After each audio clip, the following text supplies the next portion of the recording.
Chapter 34. Materializing a Palace in the Himalayas. Babaji's first meeting with Lahiri Mahashaya is an enthralling story, and one of the few which gives us a detailed glimpse of the deathless Guru.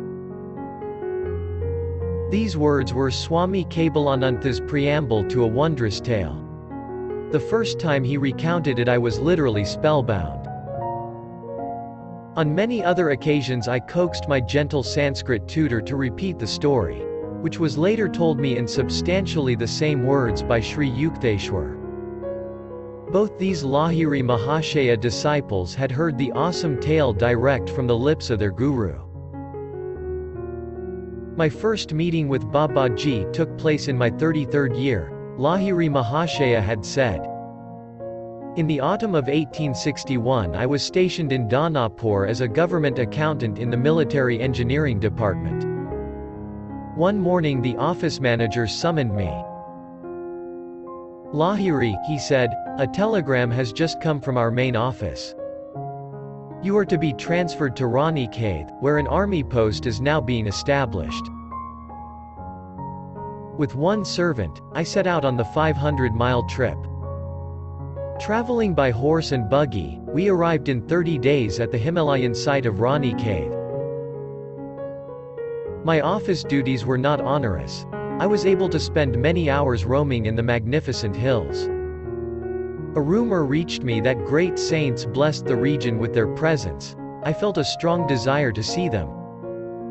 During a ramble one early afternoon, I was astounded to hear a distant voice calling my name.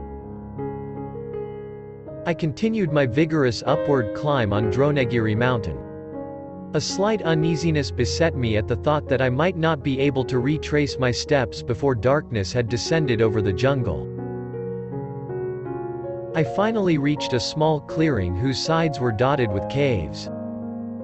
On one of the rocky ledges stood a smiling young man, extending his hand in welcome. I noticed with astonishment that, except for his copper-colored hair, he bore a remarkable resemblance to myself. Lahiri, you have come. The saint addressed me affectionately in Hindi. Rest here in this cave. It was I who called you. I entered a neat little grotto which contained several woolen blankets and a few kamandulus, begging bowls.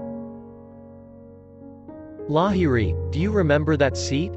The yogi pointed to a folded blanket in one corner. No, sir. Somewhat dazed at the strangeness of my adventure, I added, I must leave now, before nightfall. I have business in the morning at my office. The mysterious saint replied in English, the office was brought for you, and not you for the office. I was dumbfounded that this forest ascetic should not only speak English but also paraphrase the words of Christ. I see my telegram took effect. The yogi's remark was incomprehensible to me. I inquired his meaning. I refer to the telegram that summoned you to these isolated parts. It was I who silently suggested to the mind of your superior officer that you be transferred to Rani Khed. When one feels his unity with mankind, all minds become transmitting stations through which he can work at will. He added gently, Lahiri, surely this cave seems familiar to you? As I maintained a bewildered silence, the saint approached and struck me gently on the forehead. At his magnetic touch, a wondrous current swept through my brain, releasing the sweet seed memories of my previous life. I remember. My voice was half choked with joyous sobs. You are my Guru Babaji, who has belonged to me always. Scenes of the past arise vividly in my mind. Here in this cave I spent many years of my last incarnation. As ineffable recollections overwhelmed me, I tearfully embraced my master's feet. For more than 3 decades I have waited for you here, waited for you to return to me. Babaji's voice rang with celestial love. You slipped away and vanished into the tumultuous waves of the life beyond death. The magic wand of your karma touched you, and you were gone. Though you lost sight of me, never did I lose sight of you. I pursued you over the luminescent astral sea where the glorious angels sail. Through gloom, storm, upheaval, and light I followed you, like a mother bird guarding her young. As you lived out your human term of womb life, and emerged a babe, my eye was ever on you. When you covered your tiny form in the lotus posture under the Nadia sands in your childhood, I was invisibly present.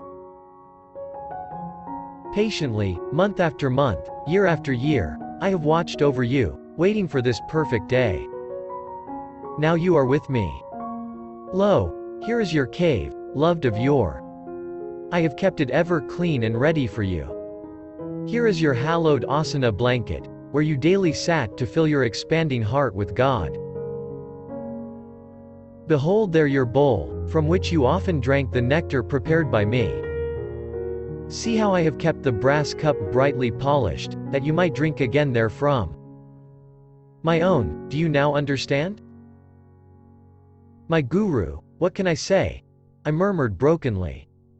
Where has one ever heard of such deathless love? I gazed long and ecstatically on my eternal treasure, my guru in life and death.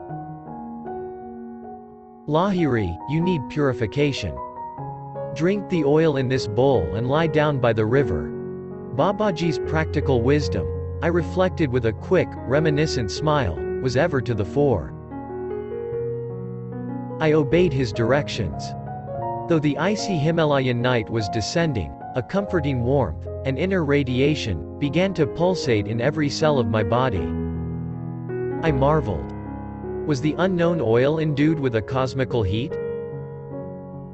Bitter winds whipped around me in the darkness, shrieking a fierce challenge. The chill wavelets of the Gogosh River lapped now and then over my body, outstretched on the rocky bank. Tigers howled nearby, but my heart was free of fear. The radiant force newly generated within me conveyed an assurance of unassailable protection. Several hours passed swiftly. Faded memories of another life wove themselves into the present brilliant pattern of reunion with my divine guru. My solitary musings were interrupted by the sound of approaching footsteps. In the darkness, a man's hand gently helped me to my feet, and gave me some dry clothing. Come, brother, my companion said. The master awaits you. He led the way through the forest. The somber night was suddenly lit by a steady luminosity in the distance. Can that be the sunrise? I inquired. Surely the whole night has not passed?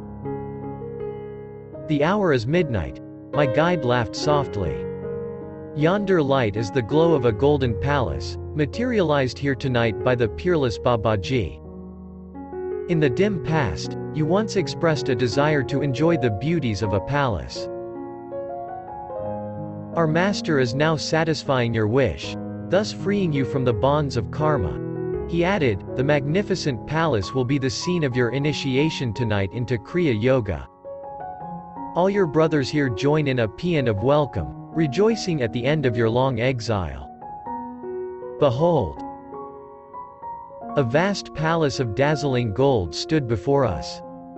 Studded with countless jewels, and set amidst landscaped gardens, it presented a spectacle of unparalleled grandeur.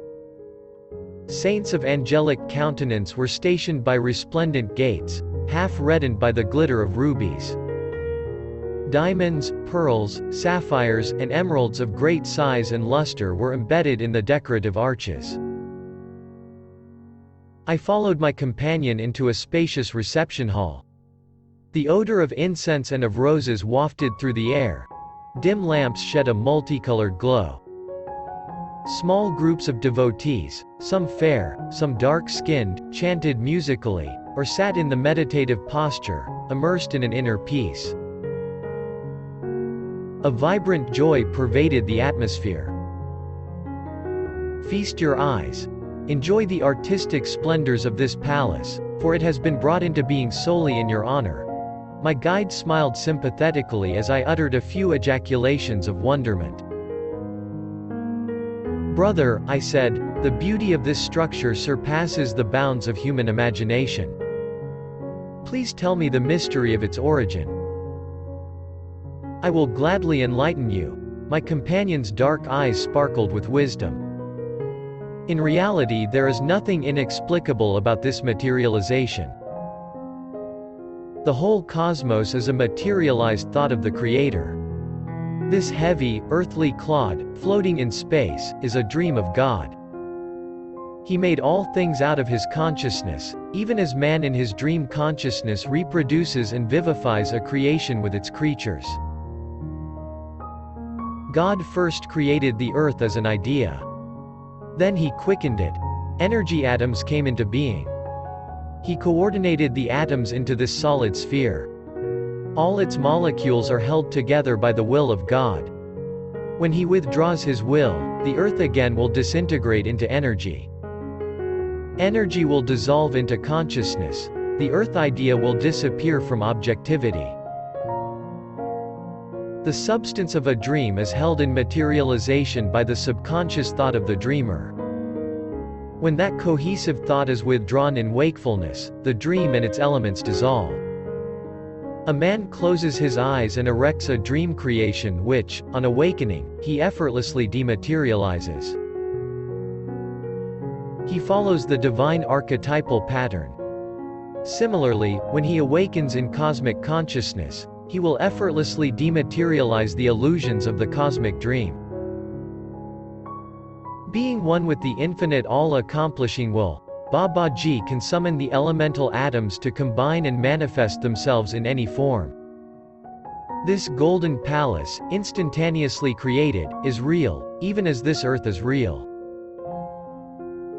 Babaji created this palatial mansion out of his mind and is holding its atoms together by the power of his will, even as God created this earth and is maintaining it intact. He added, when this structure has served its purpose, Babaji will dematerialize it. As I remained silent in awe, my guide made a sweeping gesture. This shimmering palace, superbly embellished with jewels, has not been built by human effort or with laboriously mined gold and gems. It stands solidly, a monumental challenge to man. Whoever realizes himself as a son of God, even as Babaji has done, can reach any goal by the infinite powers hidden within him. A common stone locks within itself the secret of stupendous atomic energy. Even so, a mortal is yet a powerhouse of divinity. The sage picked up from a nearby table a graceful vase whose handle was blazing with diamonds. Our great guru created this palace by solidifying myriads of free cosmic rays, he went on. Touch this vase and its diamonds. They will satisfy all the tests of sensory experience. I examined the vase, and passed my hand over the smooth room walls, thick with glistening gold. Each of the jewels scattered lavishly about was worthy of a king's collection. Deep satisfaction spread over my mind. A submerged desire, hidden in my subconsciousness from lives now gone, seemed simultaneously gratified and extinguished. My stately companion led me through ornate arches and corridors into a series of chambers richly furnished in the style of an emperor's palace. We entered an immense hall. In the center stood a golden throne, encrusted with jewels shedding a dazzling medley of colors. There, in lotus posture, sat the supreme Babaji. I knelt on the shining floor at his feet. Lahiri, are you still feasting on your dream desires for a golden palace? My guru's eyes were twinkling like his own sapphires. Wake. All your earthly thirsts are about to be quenched forever. He murmured some mystic words of blessing. My son, arise. Receive your initiation into the kingdom of God through Kriya Yoga. Babaji stretched out his hand. A homa, sacrificial, fire appeared, surrounded by fruits and flowers. I received the liberating yogic technique before this flaming altar. The rites were completed in the early dawn. I felt no need for sleep in my ecstatic state, and wandered around the palace, filled on all sides with treasures and priceless objets d'art. Descending to the gorgeous gardens, I noticed, nearby, the same caves and barren mountain ledges which yesterday had boasted no adjacency to palace or flowered terrace. Re-entering the palace, fabulously glistening in the cold Himalayan sunlight, I sought the presence of my master. He was still enthroned, surrounded by many quiet disciples. "Lahiri, you are hungry," Babaji added, "close your eyes." When I reopened them, the enchanting palace and its picturesque gardens had disappeared. My own body and the forms of Babaji and the cluster of chelas were all now seated on the bare ground at the exact site of the vanished palace, not far from the sunlit entrances of the rocky grottos. I recalled that my guide had remarked that the palace would be dematerialized, its captive atoms released into the thought essence from which it had sprung. Although stunned, I looked trustingly at my guru. I knew not what to expect next on this day of miracles. "The purpose for which the palace was created has now been served," Babaji explained.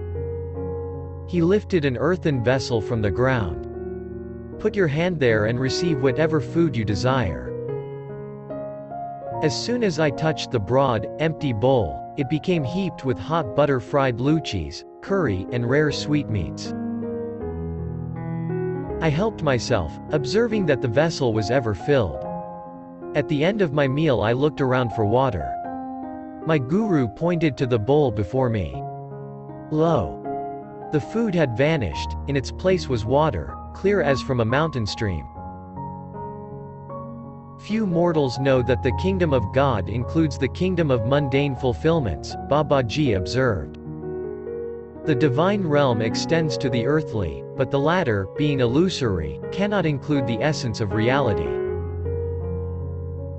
Beloved Guru, last night you demonstrated for me the link of beauty in heaven and earth. I smiled at memories of the vanished palace. Surely no simple yogi had ever received initiation into the august mysteries of spirit amidst surroundings of more impressive luxury. I gazed tranquilly at the stark contrast of the present scene. The gaunt ground, the skyey roof, the caves offering primitive shelter all seemed a gracious natural setting for the seraphic saints around me. I sat that afternoon on my blanket, hallowed by associations of past life realizations. My divine guru approached and passed his hand over my head. I entered the Nirvikalpa Samadhi state, remaining unbrokenly in its bliss for 7 days. Crossing the successive strata of self-knowledge, I penetrated the deathless realms of reality. All delusive limitations dropped away. My soul was fully established on the eternal altar of the cosmic spirit.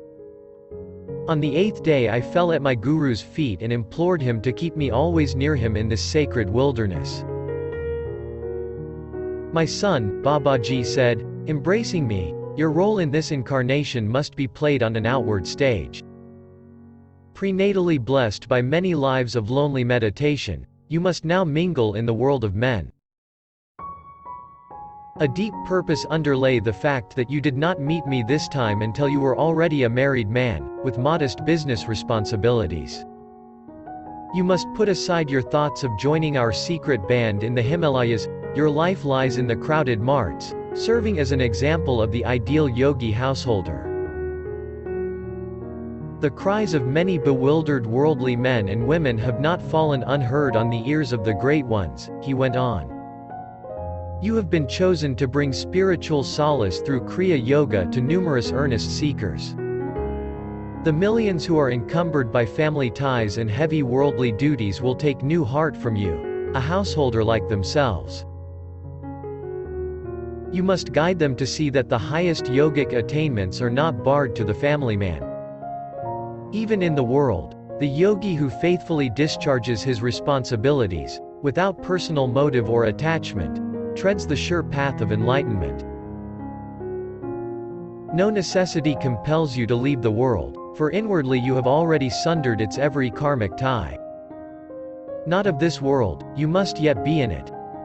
Many years still remain during which you must conscientiously fulfill your family, business, civic, and spiritual duties. A sweet new breath of divine hope will penetrate the arid hearts of worldly men. From your balanced life, they will understand that liberation is dependent on inner, rather than outer, renunciations. How remote seemed my family, the office, the world, as I listened to my guru in the high Himalayan solitudes. Yet adamantine truth rang in his words. I submissively agreed to leave this blessed haven of peace. Babaji instructed me in the ancient rigid rules which govern the transmission of the yogic art from guru to disciple. Bestow the Kriya key only on qualified chelas, Babaji said. He who vows to sacrifice all in the quest of the divine is fit to unravel the final mysteries of life through the science of meditation. Angelic Guru, as you have already favored mankind by resurrecting the lost Kriya art, will you not increase that benefit by relaxing the strict requirements for discipleship? I gazed beseechingly at Babaji. I pray that you permit me to communicate Kriya to all seekers, even though at first they cannot vow themselves to complete inner renunciation. The tortured men and women of the world, pursued by the threefold suffering, need special encouragement. They may never attempt the road to freedom if Kriya initiation be withheld from them. Be it so. The divine wish has been expressed through you. With these simple words, the merciful Guru banished the rigorous safeguards that for ages had hidden Kriya from the world. Give Kriya freely to all who humbly ask for help. After a silence, Babaji added, repeat to each of your disciples this majestic promise from the Bhagavad Gita. Swalpamasya dharmasya, trayata mahato boyat. Even a little bit of the practice of this religion will save you from dire fears and colossal sufferings. As I knelt the next morning at my guru's feet for his farewell blessing, he sensed my deep reluctance to leave him. There is no separation for us, my beloved child. He touched my shoulder affectionately. Wherever you are, whenever you call me, I shall be with you instantly. Consoled by his wondrous promise, and rich with the newly found gold of God wisdom, I wended my way down the mountain. At the office I was welcomed by my fellow employees, who for 10 days had thought me lost in the Himalayan jungles. A letter soon arrived from the head office. Lahiri should return to the Danapur office, it read. His transfer to Ranikhet occurred by error. Another man should have been sent to assume the Ranikhet duties. I smiled, reflecting on the hidden crosscurrents in the events which had led me to this furthermost spot of India. Before returning to Danapur, I spent a few days with a Bengali family at Moradabad. A party of 6 friends gathered to greet me. As I turned the conversation to spiritual subjects, my host observed gloomily. Oh, in these days India is destitute of saints. Babu, I protested warmly, of course there are still great masters in this land. In a mood of exalted fervor, I felt impelled to relate my miraculous experiences in the Himalayas. The little company was politely incredulous. Lahiri, one man said soothingly, your mind has been under a strain in those rarefied mountain airs. This is some daydream you have recounted. Burning with the enthusiasm of truth, I spoke without due thought. If I call him, my guru will appear right in this house. Interest gleamed in every eye. It was no wonder that the group was eager to behold a saint materialized in such a strange way. Half reluctantly, I asked for a quiet room and 2 new woolen blankets. The master will materialize from the ether, I said. Remain silently outside the door. I shall soon call you. I sank into the meditative state, humbly summoning my guru. The darkened room soon filled with a dim aural moonlight. The luminous figure of Babaji emerged. "Lahiri, do you call me for a trifle?" The master's gaze was stern. "Truth is for earnest seekers, not for those of idle curiosity. It is easy to believe when one sees, there is nothing then to deny. Supersensual truth is deserved and discovered by those who overcome their natural materialistic skepticism." He added gravely, "Let me go." I fell entreatingly at his feet. "Holy Guru, I realize my serious error. I humbly ask pardon. It was to create faith in these spiritually blinded minds that I ventured to call you. Because you have graciously appeared at my prayer, please do not depart without bestowing a blessing on my friends." Unbelievers though they be, at least they were willing to investigate the truth of my strange assertions. "Very well, I will stay a while. I do not wish your word discredited before your friends." Babaji's face had softened, but he added gently, "Henceforth, my son, I shall come when you need me, and not always when you call me." Tense silence reigned in the little group when I opened the door. As if mistrusting their senses, my friends stared at the lustrous figure on the blanket seat. "This is mass hypnotism," one man laughed blatantly. "No one could possibly have entered this room without our knowledge." Babaji advanced smilingly and motioned to each one to touch the warm, solid flesh of his body. Doubts dispelled, my friends prostrated themselves on the floor in awed repentance. "Let halua be prepared." Babaji made this request, I knew, to further assure the group of his physical reality. While the porridge was boiling, the divine guru chatted affably. Great was the metamorphosis of these doubting Thomases into devout St. Pauls. After we had eaten, Babaji blessed each of us in turn. There was a sudden flash. We witnessed the instantaneous dechemicalization of the electronic elements of Babaji's body into a spreading vaporous light. The God-tuned willpower of the Master had loosened its grasp of the ether atoms held together as his body. Forthwith the trillions of tiny lifetronic sparks faded into the infinite reservoir. With my own eyes I have seen the conqueror of death. Maitra, one of the group, spoke reverently. His face was transfigured with the joy of his recent awakening. The Supreme Guru played with time and space, as a child plays with bubbles. I have beheld one with the keys of heaven and earth. I soon returned to Danapur. Firmly anchored in the spirit, again I assumed the manifold business and family obligations of a householder. Lahiri Mahashaya also related to Swami Kebalananda and Sri Yukteswar the story of another meeting with Babaji, under circumstances which recalled the Guru's promise, "I shall come whenever you need me." The scene was a Kumbh Mela at Allahabad. Lahiri Mahashaya told his disciples. I had gone there during a short vacation from my office duties. As I wandered amidst the throng of monks and sadhus who had come from great distances to attend the holy festival, I noticed an ash-smeared ascetic who was holding a begging bowl. The thought arose in my mind that the man was hypocritical, wearing the outward symbols of renunciation without a corresponding inward grace.